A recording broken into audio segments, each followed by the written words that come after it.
Vamos con el siguiente problema, porque básicamente lo que hemos hecho es 4 problemas muy similares. Este es otro problema, el 1417, que está más o menos largo el enunciado, pero básicamente tenemos un avión que viene volando por aquí, un helicóptero que viene volando por acá, ambos tienen su masa correspondiente, están a una altura de 1.2 kilómetros y ¡pum!, chocan en el punto O, de tal suerte que del resultado del golpe el avión cae completito en el punto A, pero el helicóptero se parte en 2 pedazos y un pedazo cae aquí en H1 y otro pedazo cae aquí en H2 y todo está perfectamente caracterizado. La pregunta es, sabemos dónde cayó H1, dónde cayó H2, pero no sabemos dónde cayó el avión. Entonces, con la información que tenemos, hay que buscar cuáles son las coordenadas del avión para ir a buscarlo y rescatar a los pasajeros. Bueno, de nuevo vamos a fijar las unidades, kilogramos, metros por segundo. Y entonces, en la colisión, fíjense que estas serían las rutas que están teniendo cada uno de ellos. El helicóptero va en la dirección X, pero el avión va con una cierta pendiente, ¿sí? Entonces, lo que nos dice el enunciado es que el helicóptero se encontraba a 8.4 kilómetros al oeste de la torre. Entonces estaba a una distancia de 8.4 kilómetros al oeste. Y que el aeroplano estaba a 16 kilómetros al oeste y 12 kilómetros al norte. ¿De acuerdo? Entonces, si estaba aquí y chocaron aquí, pues quiere decir que esta es la velocidad y la dirección del movimiento del avión. Y si el helicóptero estaba por acá y eventualmente chocó aquí, quiere decir que su movimiento iba en la dirección X. Entonces, estos dos vectores son los vectores de la dirección de la velocidad que se está tomando, ¿no? Desde luego, si estos son 16 y estos son 12, pues estos son 20. Se puede calcular muy fácilmente. Entonces, en la colisión, la velocidad del helicóptero no es más que 8.400 metros dividido entre el tiempo que se tarda de cuando fue detectado a cuando colisionó, ¿sí? O sea, el helicóptero fue visto 4 minutos antes, 4 minutos, a 8.4 kilómetros al oeste, ¿de acuerdo? Entonces, se tardó 4 minutos en llegar al choque. Entonces, la velocidad, digamos, promedio del helicóptero fue 8.4 kilómetros, que en metros son 8.400 metros, dividido en el tiempo que se tardó en recorrer esos 8.4 kilómetros, que fueron 4 minutos, pero como estamos manejando segundos, los multiplicamos por 60. De manera que el vector velocidad del helicóptero es 35i, siendo i el vector unitario en la dirección X. La velocidad del avión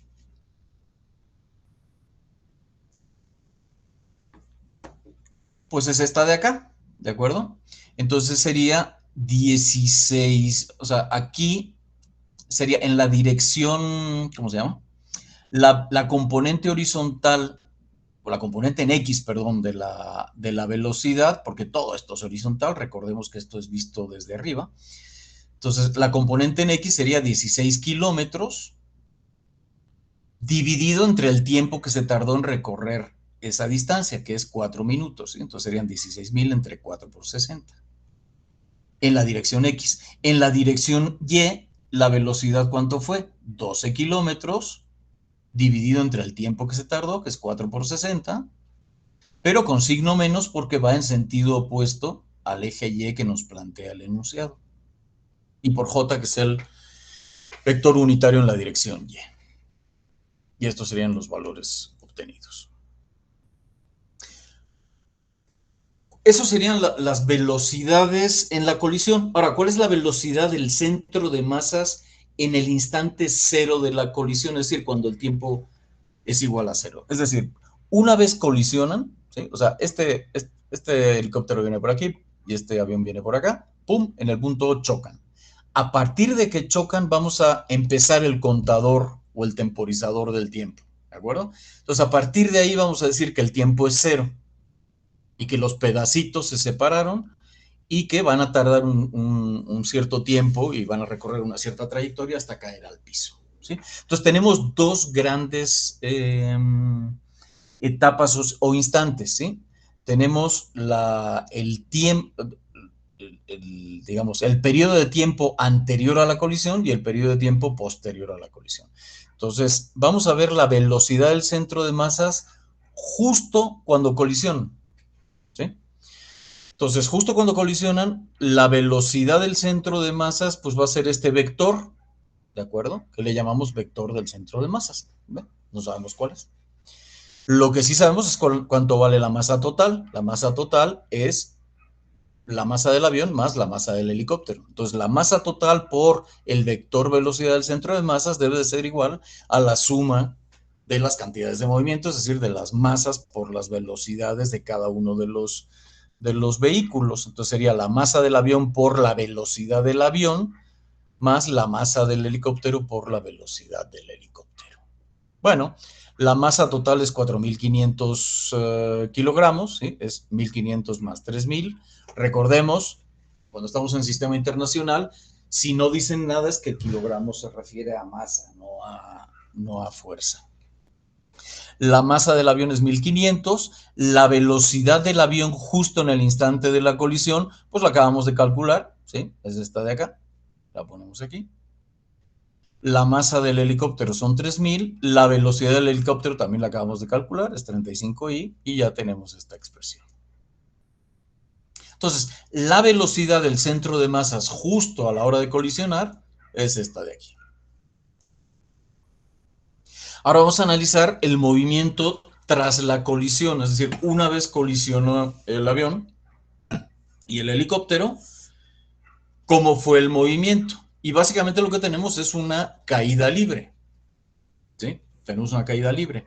Entonces, y eso lo hemos visto desde el inicio, ¿no? Entonces, la aceleración, vamos a analizar el movimiento del centro de masas, que es de nuestro interés. Entonces, el vector aceleración del centro de masas, pues bueno, el centro de masas no tiene aceleración horizontal, lo único que tiene es una aceleración vertical igual a menos g. Noten que tenemos dos ejes horizontales, que es el X, aquí no se ve la X, pero sí, aquí se ve la X, y Y si ustedes aplican la regla de la mano derecha, lo que tendrían es que Z va hacia arriba, ¿de acuerdo? Por lo tanto, G es negativa, ¿sí? Entonces, la aceleración del centro de masas en la dirección Z es menos G por K. Bueno, la velocidad no es más que la integral de la aceleración. No voy a brincarme algunos pasitos, pero básicamente, como la componente Y o la componente X de la aceleración es 0, pues la componente X de la velocidad va a ser una constante que es igual a la velocidad inicial en la dirección X. De nuevo, la velocidad inicial es cuando el tiempo vale 0, es decir, en el instante 0, cuando colisionan los dos, el avión y el helicóptero. ¿Sí? A partir de ahí empezamos a medir el movimiento correspondiente. Bueno, en la dirección Y lo mismo, en la dirección Y no tenemos aceleración, ¿sí? Noten que Y y X son plano horizontal de nuevo. El plano vertical es Z. Entonces, pues lo que tendríamos, la integral de 0 es nada más una constante, que es la velocidad inicial en la dirección Y. Y luego en la dirección Z, lo que tenemos es la integral de esto, que sería menos G por T, ¿sí? Es la integral con respecto a T, más una constante, que es la velocidad inicial en la dirección Z. Entonces, esto sería la velocidad del centro de masas tras la colisión. Bueno, la velocidad inicial V0X es 45.5556, aquí lo tenemos, ¿sí? La velocidad inicial Y, pues es la velocidad del centro de masas cuando colisionan también, que es menos 16.667, las acabamos de calcular.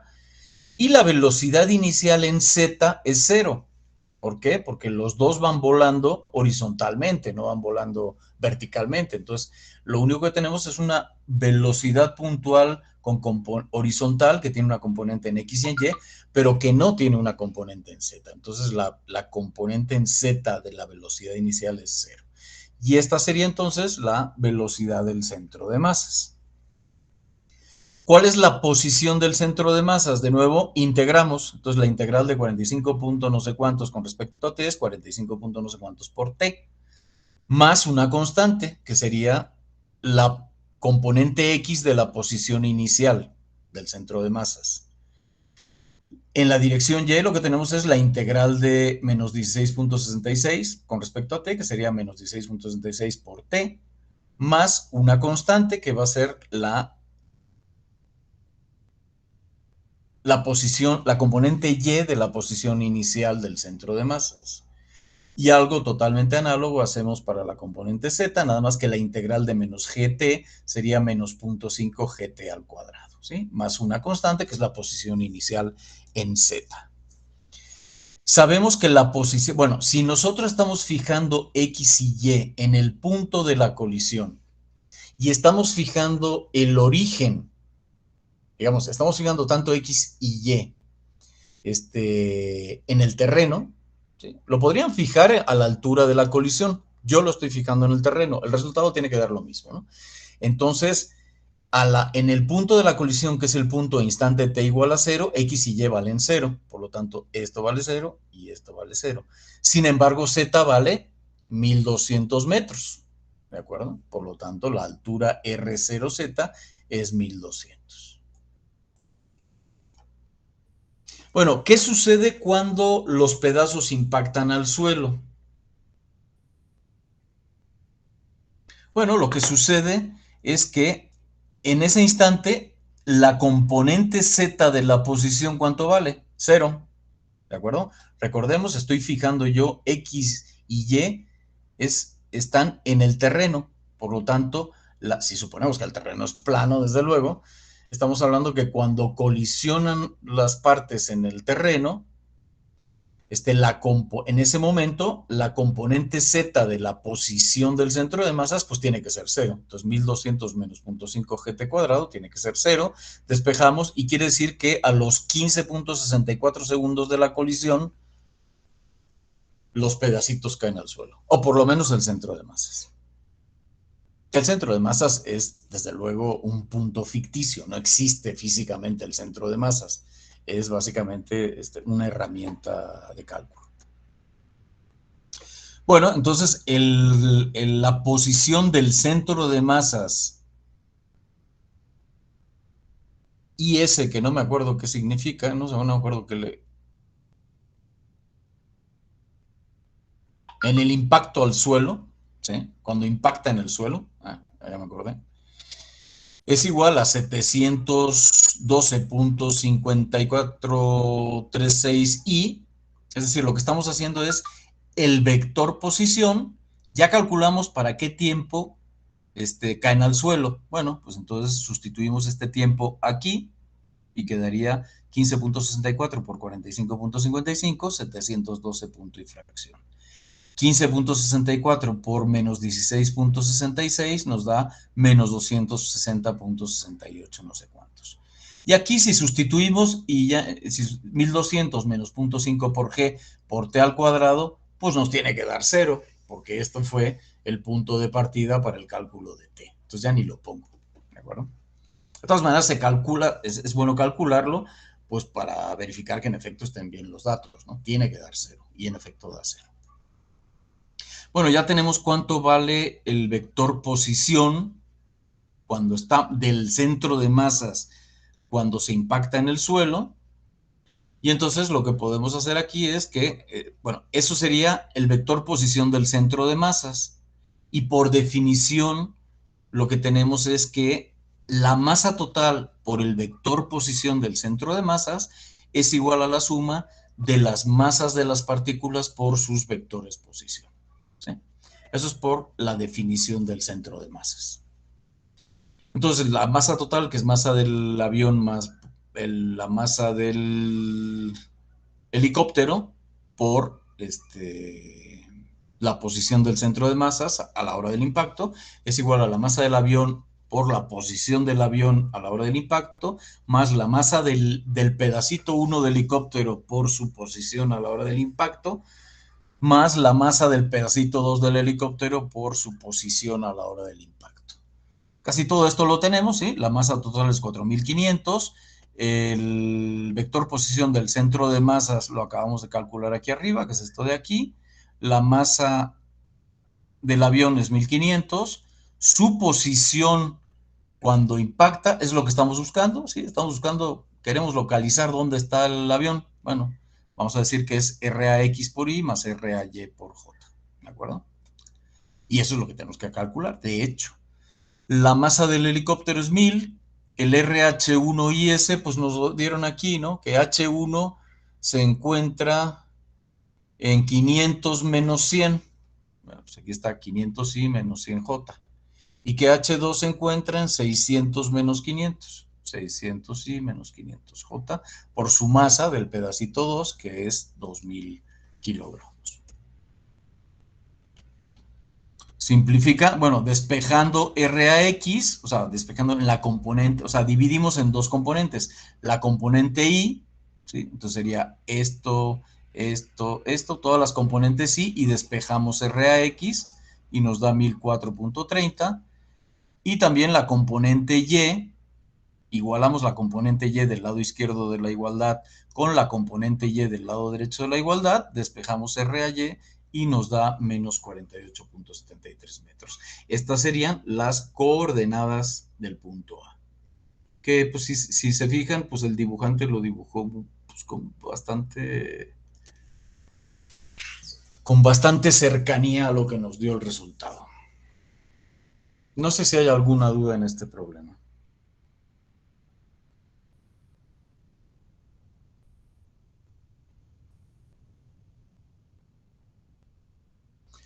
Bueno,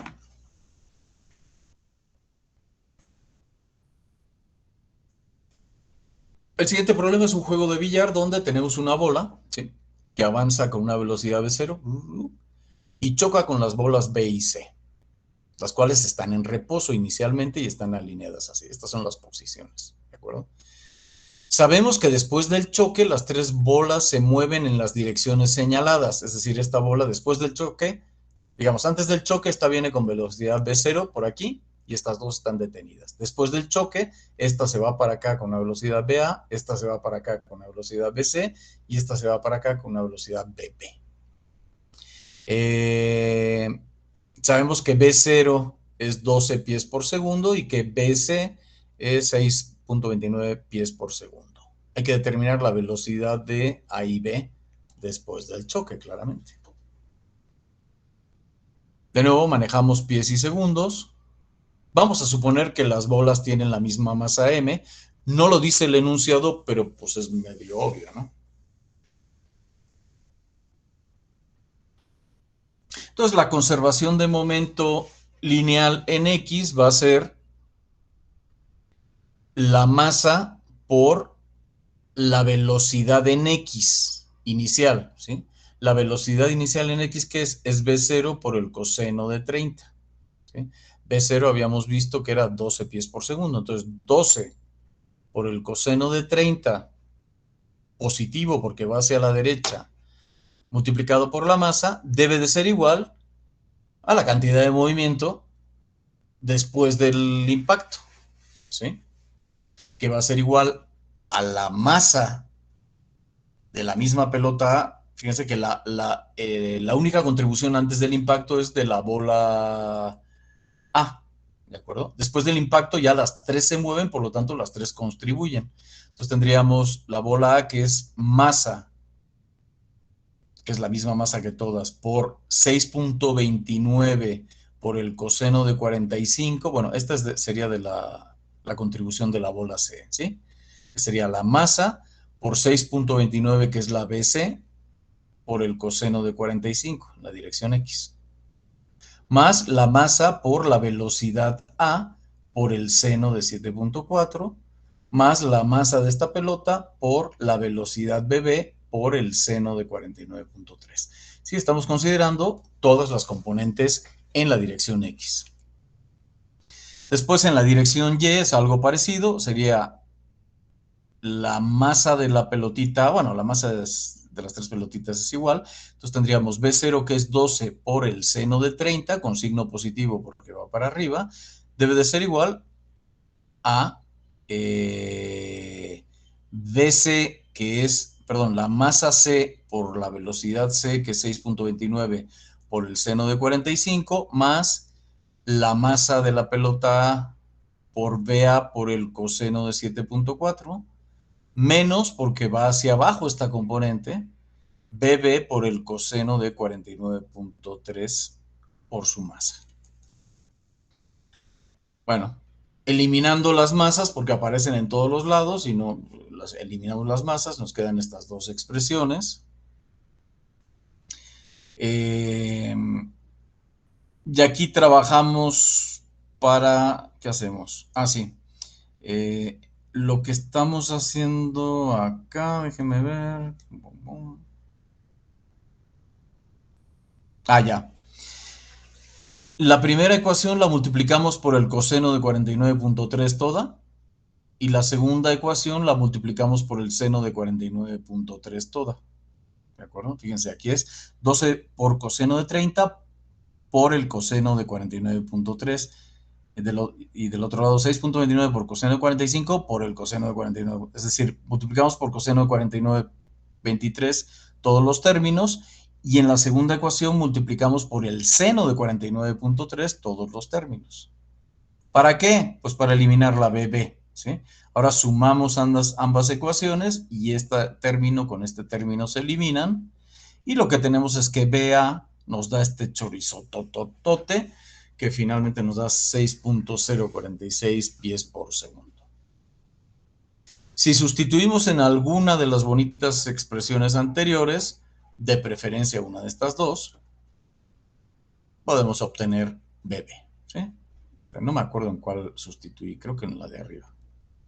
Pero con cualquiera de las dos tiene que darles el mismo resultado, ¿sí? Ya una vez teniendo BA, sustituimos, por ejemplo, aquí BA, y ya tenemos todo esto conocido, y nada más es cuestión de la suma de todo esto. Bueno, vamos a verlo con el de arriba, ¿no? Si aquí sustituimos BA, pues entonces BB sería 12 coseno de 30 menos 6.29 por coseno de 45 menos BA por el seno de 7.4, y todo eso dividido entre el seno de 49.3, y eso nos da BB. Ya me dio pereza ponerlo en la diapositiva porque es nada más talacha, que no viene al caso apretar la diapositiva más.